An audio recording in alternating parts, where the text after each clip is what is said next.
So we're delighted to be here today to talk about harnessing the value of ESG data. My name is Mike Cranmer and I'm a Senior Manager in Deloitte's Channel Islands Advisory Team, focusing on sustainability strategy and digital transformation.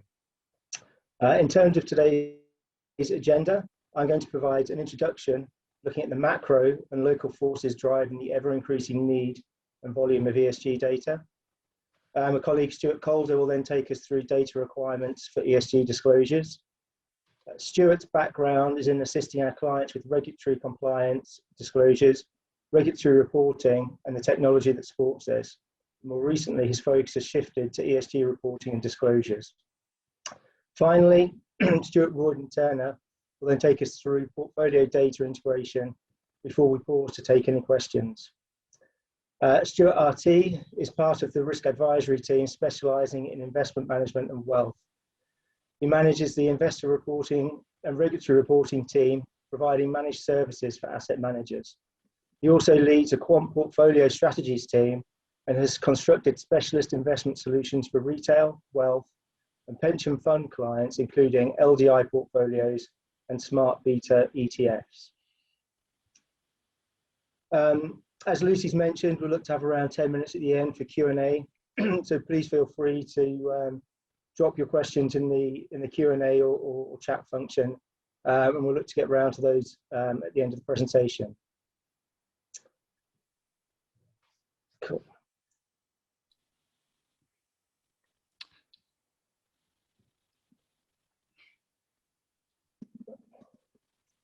So just before the two Stuarts take us through the practical challenges and value of ESG data and how it's being embedded in investment and wealth management organisations, it'll be useful to look at the macro and local landscape shaping and affecting the requirements for data. So within the space of a few years, climate change and sustainability has transitioned from being aspects of corporate social responsibility to strategic corporate issues. Climate change and the reduction of carbon emissions has been at the fore.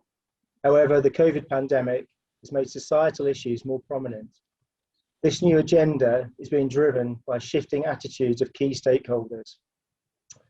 For the purposes of today, we've grouped these three stakeholders into three categories: political, investment, and social factors. So if we look at the political factors,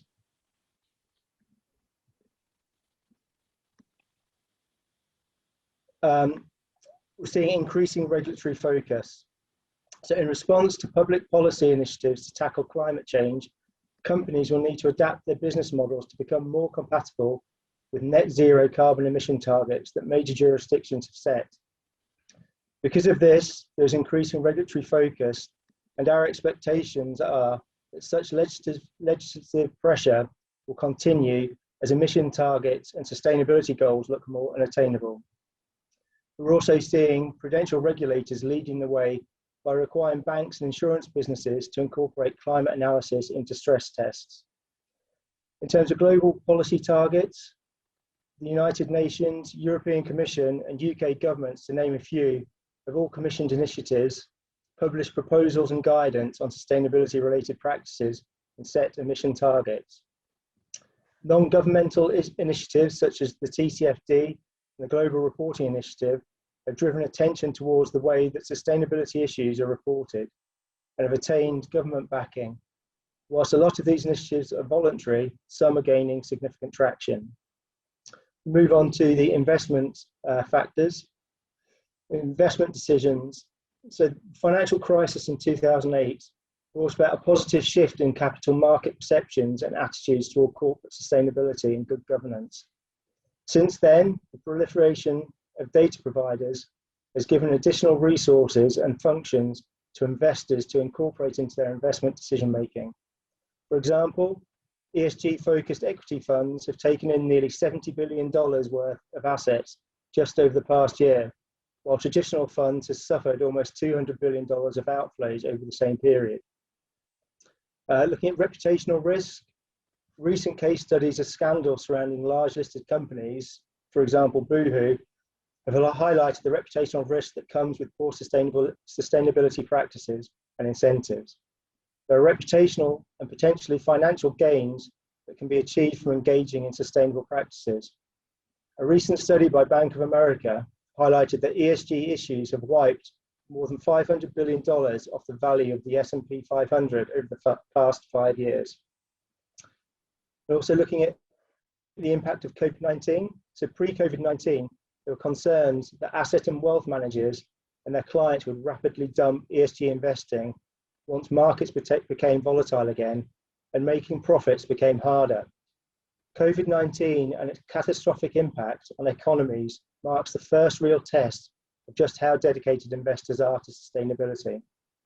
Although it's early days, the FT reports that ESG seems to have met the COVID-19 challenge with flying colours, and almost 9 in 10 wealth managers polled believe that the COVID-19 pandemic would result in increased investor interest in ESG investing.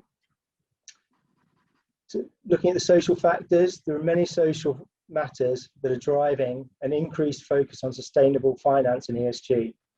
But one of the main factors is the generational shift in wealth and decision making away from the baby boomer generation to millennials and Generation Zs, which has led to sustainable finance and issues such as social inequality rising to the top of the agenda. The use of social media, advancement of technology, and increased globalization also have led to the cultural shifts and increase on focused corporate governance. So just narrowing the focus to Guernsey, the GFC Spring Green consultation paper released in March proposes updates to the finance sector code of corporate governance, which would ensure that boards of licensed entities consider the impact of climate-related risk on their strategy and their business, and whether they should disclose the impact of climate change on their business to third parties. Increasingly, we're also seeing ESG factors being included in RFPs, requests for ESG data for third-party service providers located in Guernsey, and provision of portfolio ESG data. So to summarize, as ESG reporting becomes more prevalent through disclosure regimes, governance and investment decisions, the need for clear, consistent and comparable sustainability information is imperative. This will ultimately be driven by the quality of the data. So we'll now have a quick poll, and then Stuart Calder will look at the data and the disclosure landscape.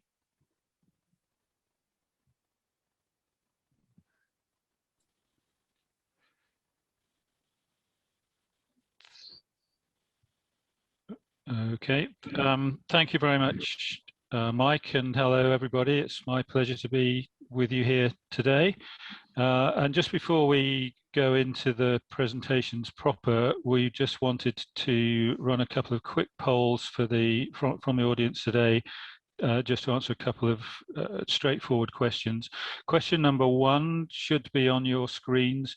Do you expect Guernsey to adopt mandatory ESG disclosures in the future? So we've seen ESG disclosures transitioning from optional, encouraged, but not mandatory around the world.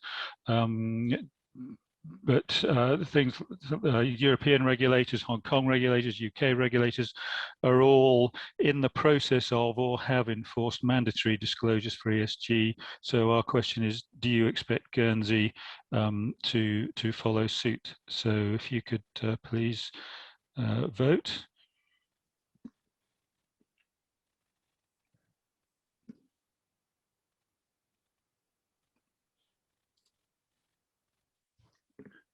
Okay, have we got the poll, Lucy?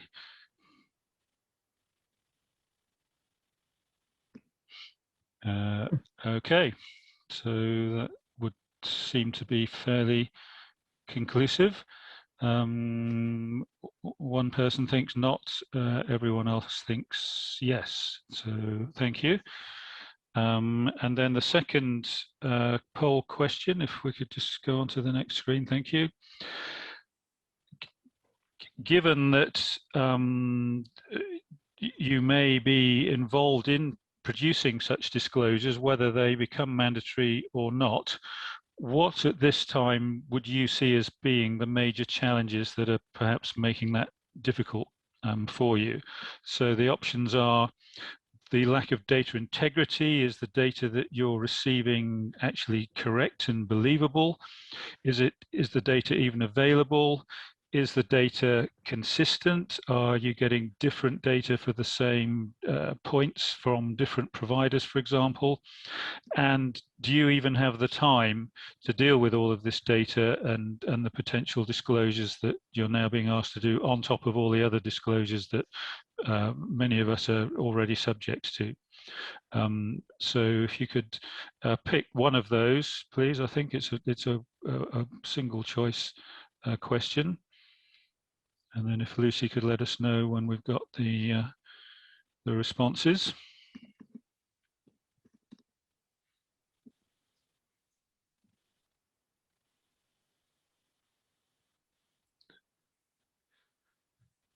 Okay, so lack of available data seems to be the winner, if that's the right term there.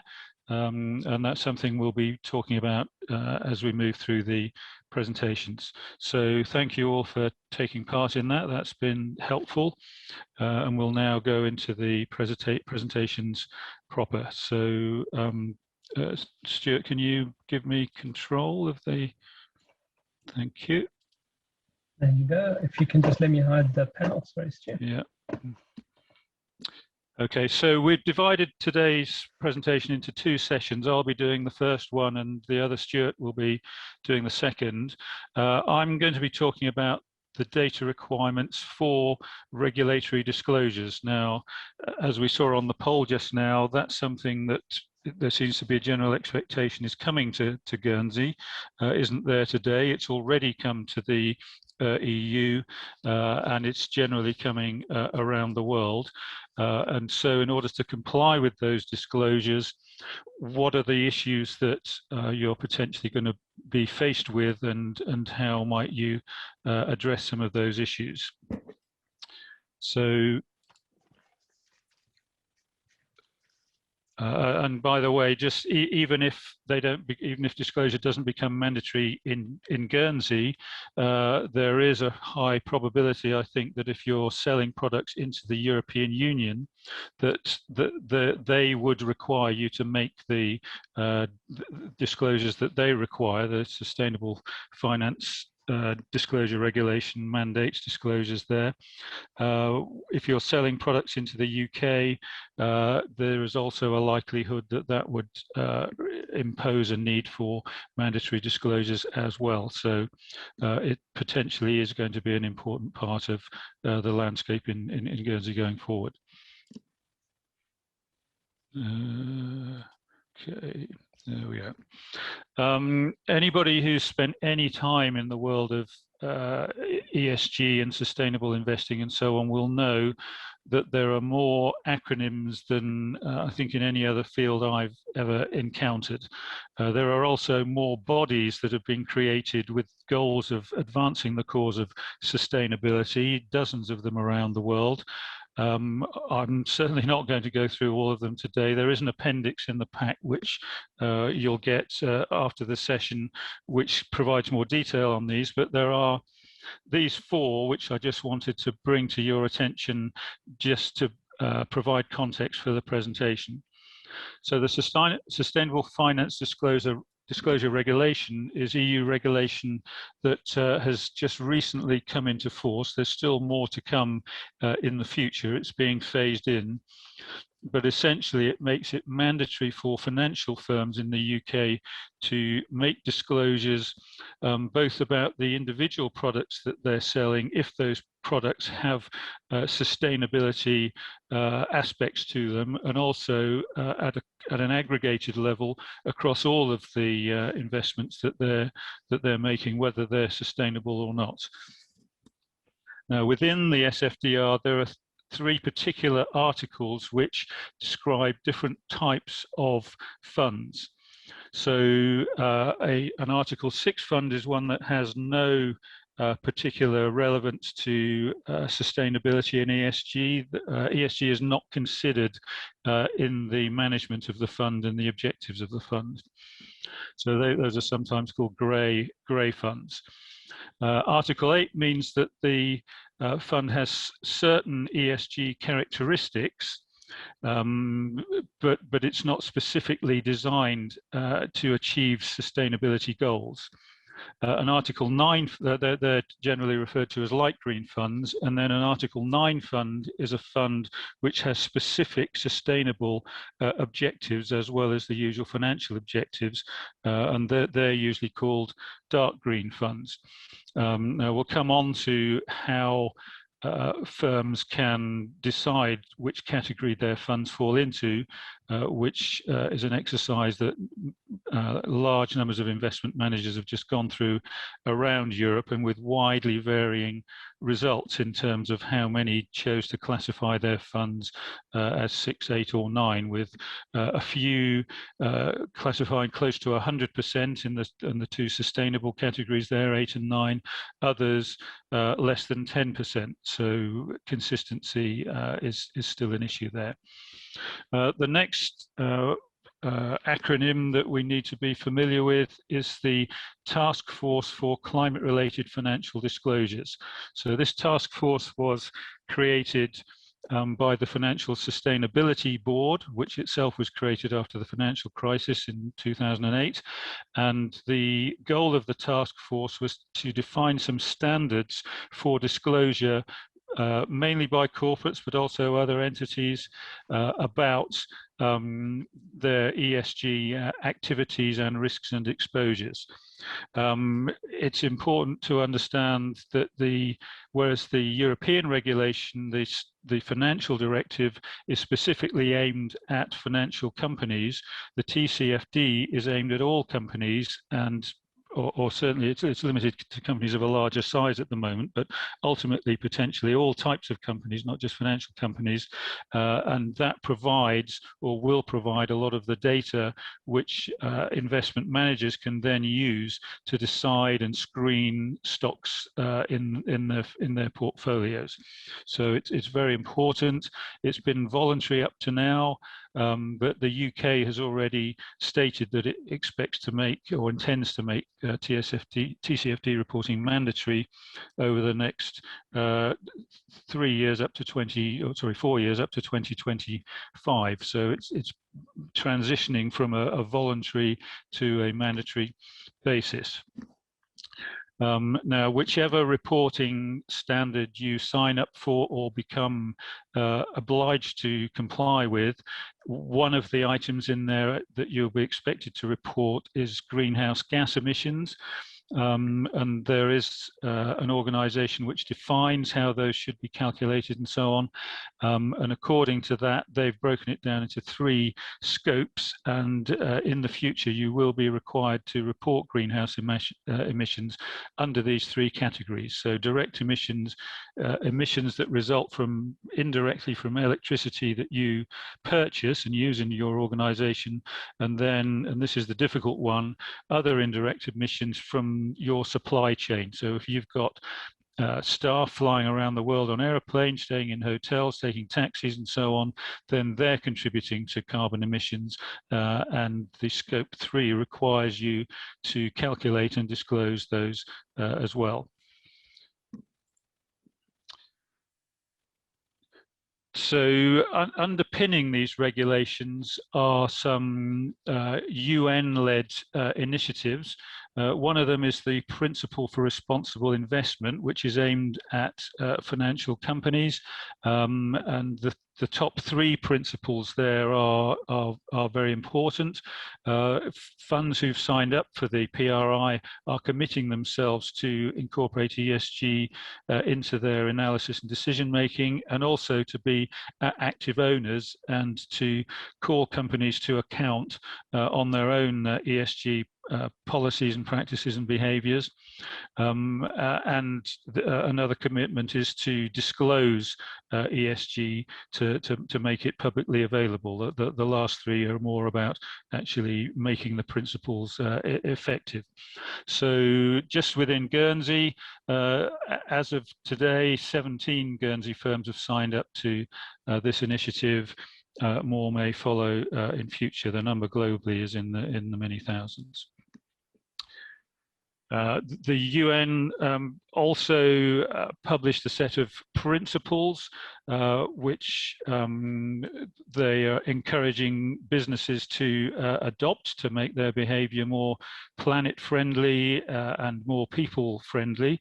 So it includes things like anti-corruption and labor and human rights, as well as ESG.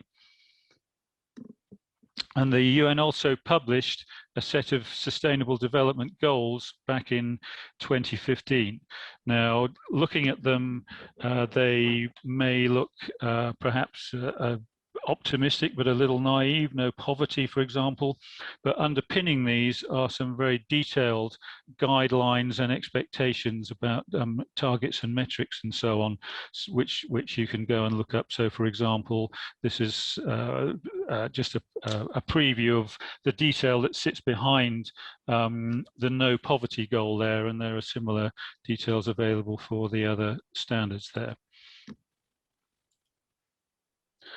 Just a very quick recap on timeline. If you've attended any ESG presentations, you've probably seen a similar slide. I'm not going to go through the whole thing, but I am going to call out the 2015 Paris Agreement, which was possibly the single game-changing event in making ESG a focus for governments as well as corporations and investors.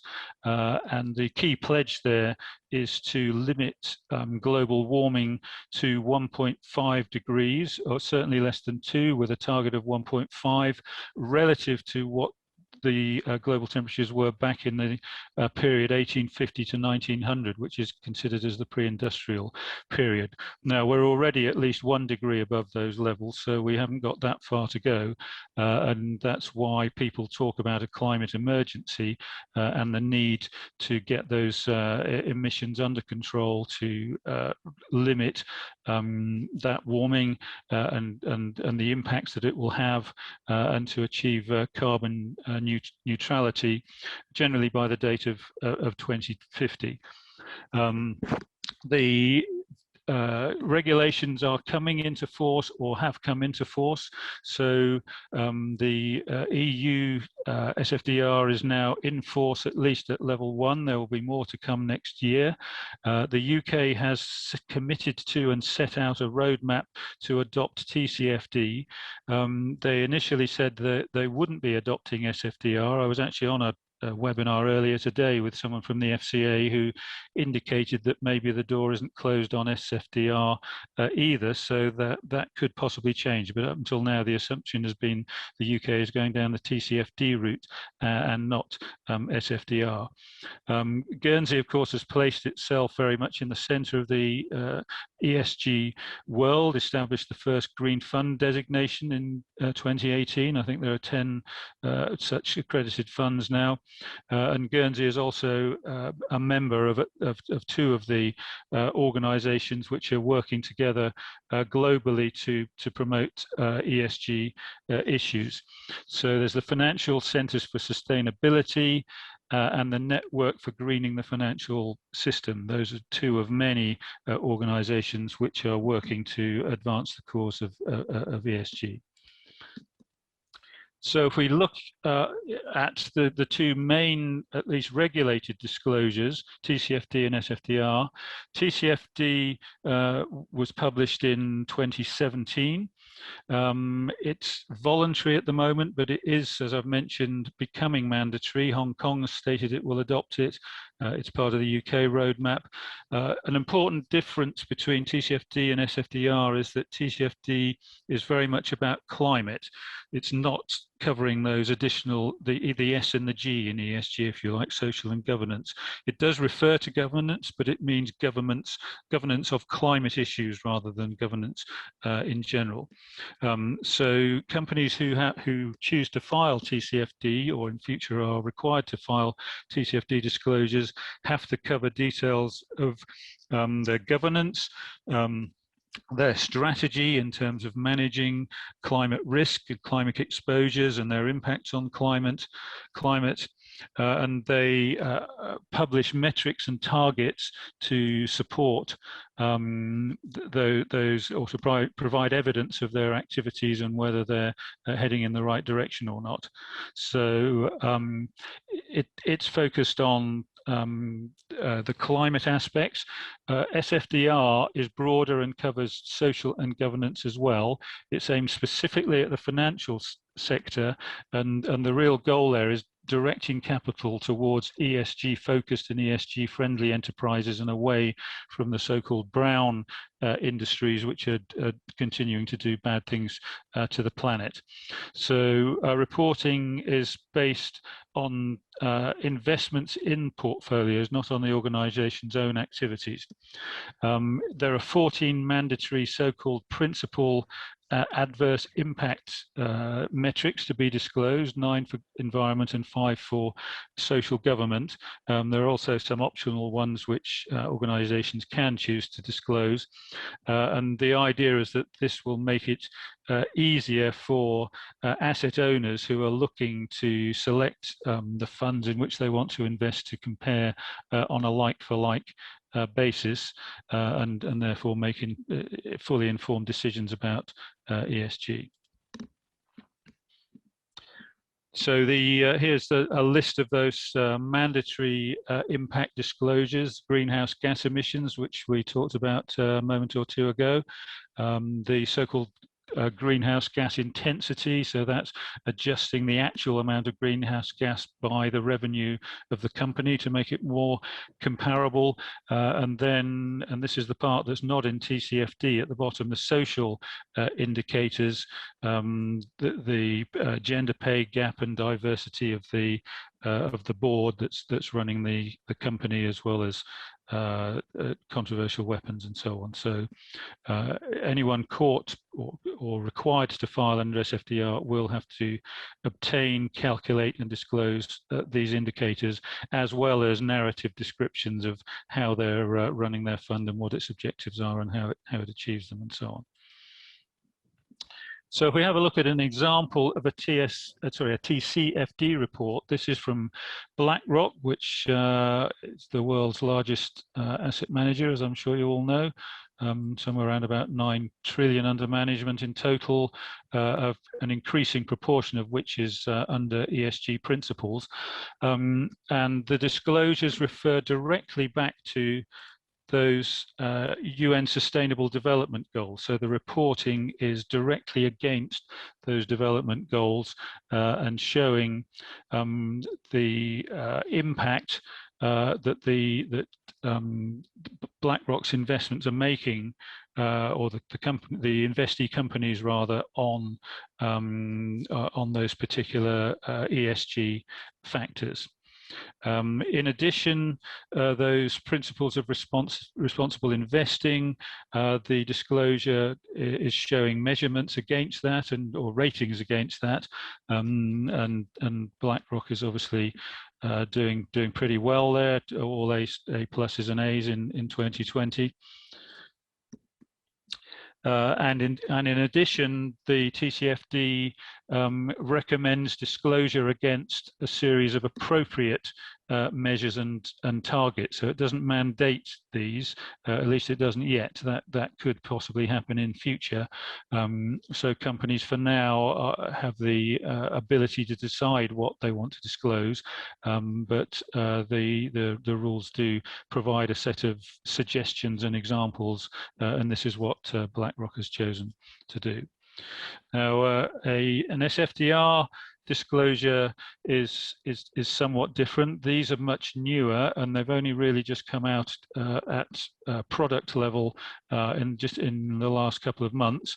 Robeco is one of the leaders, I think we could say, in terms of ESG investing, and has a big focus on ESG.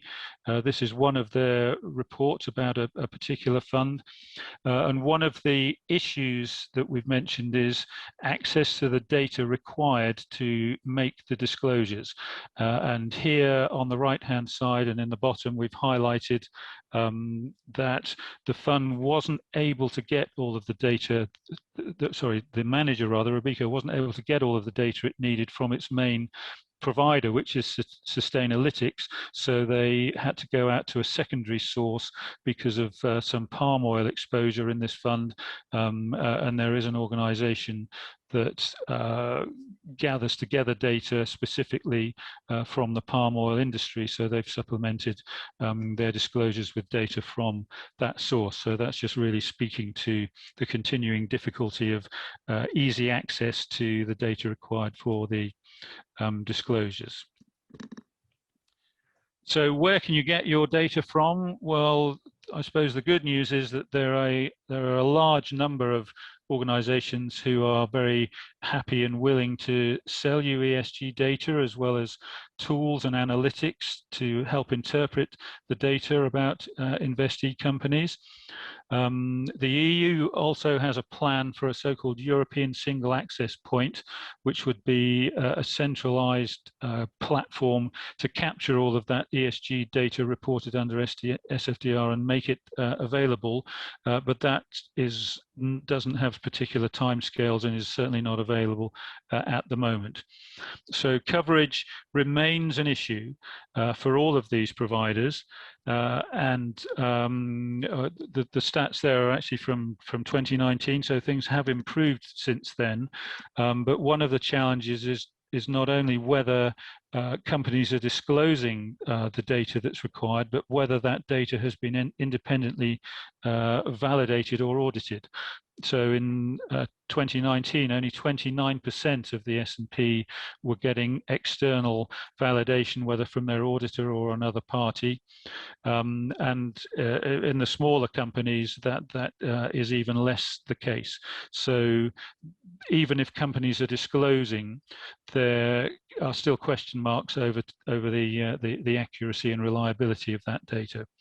So the consequence of that is that ESG regulatory reporting is likely to be on a best efforts basis for quite some time. If you use one of these analysis tools, for example, Clarity AI, that will actually tell you how many, when it's aggregating something across a portfolio, how many of the names in the portfolio actually provided the data required. And then if you have names which haven't provided the data, it gives you options as to whether to just exclude them or take an average, or how you want to treat them. But you're unlikely to get a complete 100% coverage and completely accurate set of disclosures at the moment.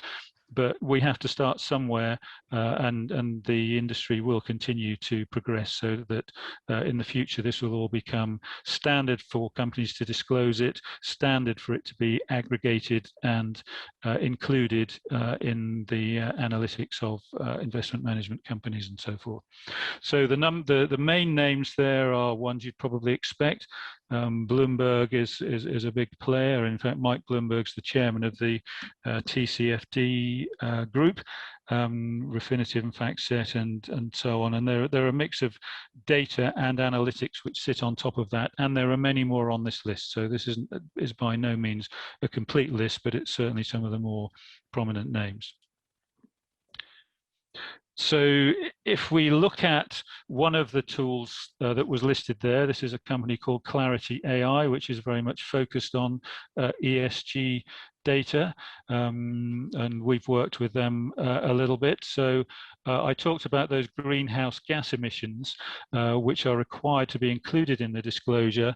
And the good news is that most, if not all, of the major providers are aware of the needs of companies to comply with these mandatory disclosures, so they're making it easier for you to take the relevant data out that you need to plug into your disclosures. You can take it off the screen, or you can export it and extract it. So there you can see on the right that the greenhouse gas emissions, according to the TCFD standards, are available from within this tool. You don't need to do anything else except possibly do some aggregation. This will make it easy for you if you've already got a tool in place. The main providers are focused on the regulatory requirements and providing modules to support both TCFD and SFDR reporting. Okay, so just to wrap up then, the key challenges, or some of the key challenges, would be firstly that interpretation of the regulations and that the diversification of how many companies classified their funds under those three categories indicates that that remains a challenge. Completeness of the data, and for asset classes other than equities, it's even patchier, particularly fixed income and so on. And the accuracy and reliability of the data, as we discussed, and the potential need for multiple sources and tools and not just relying on one. And of course, all of this is going to cost money, but that's unavoidable and a necessary part of moving towards those targets from the Paris Climate Agreement of 2015. Okay, that's the end of my presentation, but I will be available for any questions until the end of the session. Thank you for your attention, and I will hand over to my colleague Stuart, who is a former portfolio manager and will be able to tell you about integrating ESG data into your investment management process. Thank you, Stuart. Just confirming, can everyone hear me there?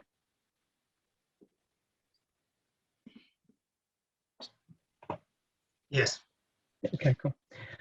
So thank you. I thought what we could do is start with just having a look at some of the broad areas from the outset where we know where data will be touching the process. And I mean, from the process perspective, I'm looking at it from both portfolio management and or monitoring from a risk management perspective, and potentially also from a third party. So if you were either a multi-manager or manco or even a pension fund, some of the areas would be of key interest similarly across the board.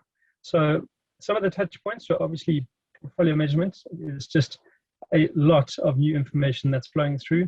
In my time dealing with quant portfolios, it was amazing how much data we had around basically two very key important figures, which were really risk and return, however you defined them.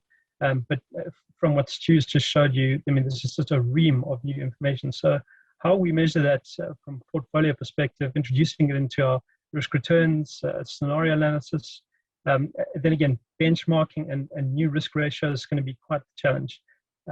Again, from a risk management perspective, how do we think about limits and how do we drive that from using the appropriate kind of data, and how do we fashion that into the correct kind of measures that we'd need to be interested in? What would we need to do to attribute our performance through time and those benchmarks that underpin that analysis? So if we had to think also, more broadly around the research and just the data that's needed to help people with watch lists, to identify companies, to help credit analysts or analysts supporting them to write their notes. A lot of information is needed. I'd probably even put on the dashboard there from a data perspective, just simply training around the data, given the vastness of the new information. And then naturally security evaluation. There would be, in those discounted cash flows, there would be factors that might be introduced which could affect those valuations. And right at the pinnacle of all of that is how you move through time when it comes to asset allocation. Do we start to think about the ESG investment philosophy and how do we assist with the appropriate measures to look at that tactical asset allocation? How do we move points through time? How do we even start to get our heads around strategic asset allocation if that's the case? And then, lastly, really, what about the house view and how do we incorporate that? And again, what kind of information might an economist need, economist plus ESG? So yeah, lots of challenge around there. All of this would pin around the fact that you would be looking at introducing some form of new data. So a real focal point, and we'll touch more on it at the end of the presentation about the architecture and how you actually host this data and what you could do now, given that there is quite a lot of uncertainty, firstly in the direction of on disclosure, what exactly needs to be measured and how it exactly needs to be measured. is not detailed specifically yet to the degree that you can build it with certainty.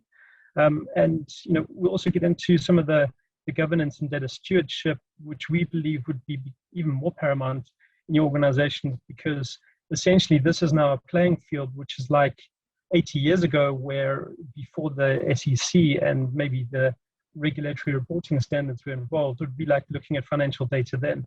You need to be very careful in how you look at it, because we can't imagine that it's been audited and packaged in a way that we would expect. We'd need to maybe get into the detail and understand it. So a few of those key points I'm going to break out in the next few slides. So what we can expect is that these changes are coming. They will be a key, well, our industry in general will be a key focal point, because I suppose capital flows to companies because of the asset management and wealth management industry. So how it is diverted needs to be ultimately substantiated, and this all is underpinned by data.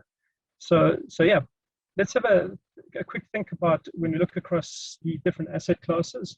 And I've put some little pie charts there, and they really are just a relative comparison between them. So which of these asset classes are further down the track when it comes to data maturity and maybe completeness. If we firstly look at cash, cash is relatively easy to measure, but what does underpin that is it's based on the sovereign measures for ESG. So there, you could say that depending on your view on the sovereign, there could be quite a judgmental aspect there too. So really getting into the detail if you are using a supplier and understanding what their views and philosophies are on how to measure these ESG factors. When it comes to listed equity, probably the most mature down the track. It's readily available, lots of available data there. When we move into corporate bonds, what we've seen is quite often vendors might choose to link the bond factors because of the underlying equity entity. The underlying entity, which is listed equity, and we'd probably just consider how that is linked and why it's linked. How would you do that in the case of a green bond, for instance, where it's a specific bond? It might have a different cause for a similar entity, so some thinking might be needed there. And again, likewise, when we think about government bonds, potentially different structures of government bonds, and a reference through to an underlying sovereign who, as I've said, from the cash perspective, is based on maybe expert judgment. You'd need to consider that. And in both bond categories, I think what would be important is if you're linking it to a here and now measure that's based on an equity measure, well, we might be actually talking about a bond which has 20-year tenor. So you'd need to think about what that measure means now, reflecting this long maturity. So if I could just skip through to real estate also, that's grounded in physical present assets ultimately. So there's, I'd say, largely quite a lot of information there, especially when it comes to TCFD information. Now, when we get to the tricky ones, commodity also, if we had to use the example there where we'd say mining of platinum, a lot of fund managers would access that exposure via derivatives, and that might have some mechanisms which might place, structures in place which wouldn't be a straight, easy measurement. And secondly, that price in the platinum market is a reflection of the aggregate of platinum miners. To my mind, I still can't quite see how the connection gets through that would be accurate and clear from an ESG perspective. Now, when we get to private assets, I suppose we all know that's coverage and reliability of data and probably validation of data, and where would we get that data in the right structured format. Right, so now when we talk about, I'd say, some compounding type of, the green arrows and the boxes down there sort of migrate towards one big question, but it's sort of, if we start with ethical investing, from a data perspective, relatively easy because you have, let's say, two types. One, you'd exclude something from your portfolio because it's a bad bet, ESG-wise. Relatively easy. You need to get the data and exclude that. Fine. Likewise, when we've probably gone and done research to figure out we want something in the portfolio, similar activity, but in the reverse. So relatively easy to do. When we get into thematic and impact investing, sort of that would be probably a little bit more of a challenge, and specifically in the case of impact investing, because these are specific goals that are measurable. So where would we get that data to actually demonstrate the benefits back to society would be another data challenge. Right through slowly to integrated investments, which would be probably the more along the lines of complexity, it's probably at the peak, starts to utilize many methods to actually gain that ESG integration, so they call it, which would include maybe negative and positive screening, active ownership engagement, relative weightings, so to move away slightly, tilting portfolios away from ESG exposures, and then finally in a full integration. But I suppose in short, what we're saying is that ultimately, as you get to integrate, it starts to become more complex from a data perspective. And then I suppose to the right, I've put an illustrative chart here. Now, traditionally, we're used to thinking about investments in risk versus return world. And I suppose right now we're imposing a third vector in there to say, well, what happens when you actually impose the ESG score, or maybe said differently, your moral values, when you look at risk and reward, and what are the opportunities and hotspots that would be presented. So I think ultimately that's going to be a really complex question to answer, because you'd be putting a price on these things. So not only from a data perspective, but really how do you actually think about this from an investing perspective, and most importantly, back to your client. Right, so some of the things that I've noticed in the data when looking through, and I've just illustrated two charts here, which show key kind of points. And at the bottom, I have listed where I found the study. It's not a new study, but it's certainly the same findings would be true today. But if you look at the first one on the left, factor weightings, two different vendors, and what they've done from an ESG perspective is when they would roll up an ESG score, the weight of the factors from governance, social, and environment would be different between the two vendors. And secondly, when you actually drill down into different industries, you might find that they are even more different. So if you look at diversified banks, for instance, MSCI has chosen to place little on environment, whereas Sustainalytics has put a lot onto that. So you would actually be drawing, if you went and asked for the scores from banks within your portfolio, you'd get two different scores, but for very understandable reasons. And I suppose the message here is, this is not necessarily regulated at this point. There might be two different methods that are applied, but it would be really for yourself to uncover why that is, and then to really understand, well, what suits you better. I wouldn't suggest at this point that there is one that is necessarily wrong or right, or a way that should be adopted or not. It's not regulated yet, but you'd probably want to have a good handle on that. But again, and we'll point out this later, is that you really do need to get into the data to have a look. Second one, sector adjustments. So this is an example of the same company measured by two different vendors. And through time, we can see different spikes and movements in the actual measure. Now, what that was because the one vendor has chosen to weight the industry differently through time, with shocks that are exposed because of things that have happened in the industry. Now, that might actually be a favorable thing in your firm if it is that you don't have a focus on industry measures and adjustments because of that. It really does depend. So I wouldn't say on the outset, say one is wrong and one is right, but I guess it does point towards some of the next steps that I'll suggest. Now, some of these things that we'd like to see early adoption of is that indices are available. They're available to track, and you can start to understand your market position. Getting to grips with the different offerings from vendors. From what we've seen, there's pretty good stuff, a lot of innovation happening. Some of these innovations include advanced natural language processing techniques that scrape a lot of information and give you information, say, around controversy, around some of your specific securities, which you otherwise would have had a lot of analysts having to read through information or specific relationships with management. So I'd say that is kind of like efficiency which is brought in, which is fantastic. I'd say that it would be good for people to start to understand biases in the data, and just to know where your portfolio would be specifically sensitive to these biases, if they are identified. And at any point, if you are looking at the investments from a third party, get somebody in to help. Ask them, listen, could you please have a look at the different vendors? Could you maybe help us understand that risk across our portfolio and understand where there are hotspots? So if we could go and then just start to think about now, well, what would we do? It is data. I think we've demonstrated quite clearly that there's a central focus on this ESG when it comes to operations, that it will be data heavy. So at this point, it comes back to some key pillars which we think are important, and probably gold standard would say. But firstly, data mastering. This has to do with a new environment, so you probably won't need to deal with too much legacy, but it is important to get these right.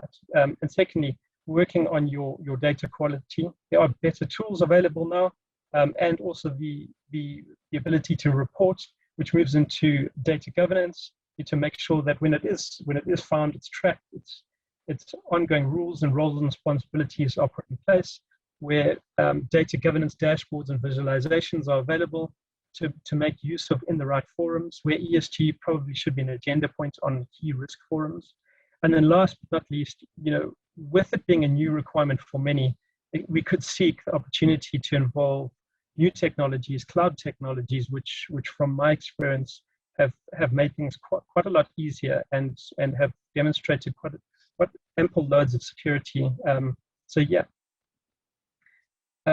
Another thing is we would also suggest reaching out to vendors. We don't have any particular favorite in mind.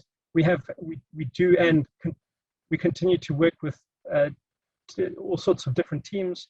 We have had recent experience with the likes of Style and Clarity, and we really have been quite impressed by not only what they have, and also other vendors, but by the rate of change and the rate of new introduction of different tools.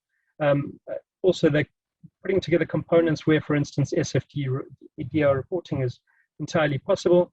But would say explore that. This really is a very heavy data load with lots of different metrics, and if it were my shop, I would certainly investigate somebody helping on that front. So I suppose let me just round out quickly and suggest some of the key takeaways. Firstly, data sourcing is a no regret activity. Just to understand, planning of that data storage, again, no regret activity. In my experience in prior life of Basel II consulting, everything needed to be rebuilt twice or three times where it wasn't funded up front properly. So really good suggestion to get the planning done right up front. Just probably more important than anything, active review and inquiry. If you haven't done anything yet, it's easy to reach out to the vendors. We've had good experience in terms of APIing data to move the data is not too complex, relatively quick. Start to become familiar with what's in your portfolio and potentially what's moving through time, and raising that into governance environment to make sure people are flagging and are aware of it. And possibly identifying individuals who can independently critique and challenge these numbers. And lastly, just last but not least, identify market opportunities. It's a new factor. It will present us with market opportunities moving forward. So thank you very much. I think that gets me to the end of my slot.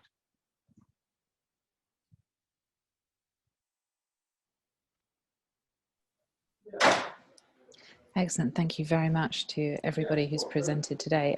I think we have actually just a question that's popped up in the chat to say, can we go back to the previous slide and talk more about it? This one. Slide 26. Yeah, lovely. Sure. Okay, so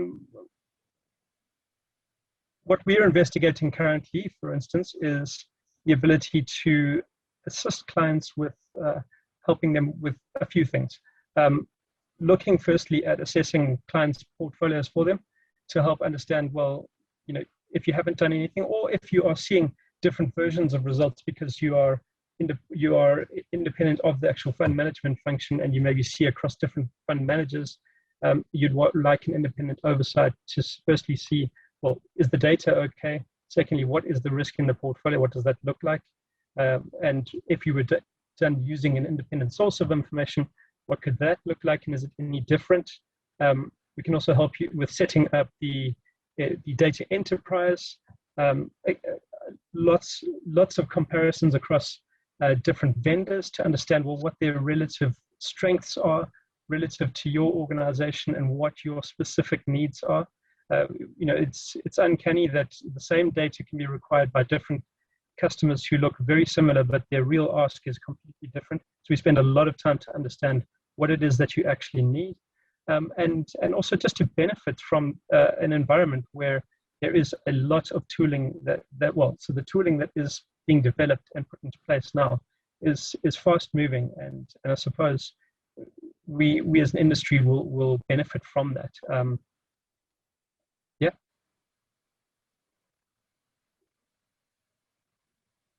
I hope that answers your question. Any more questions? Yeah, do you have any more questions at all from anybody?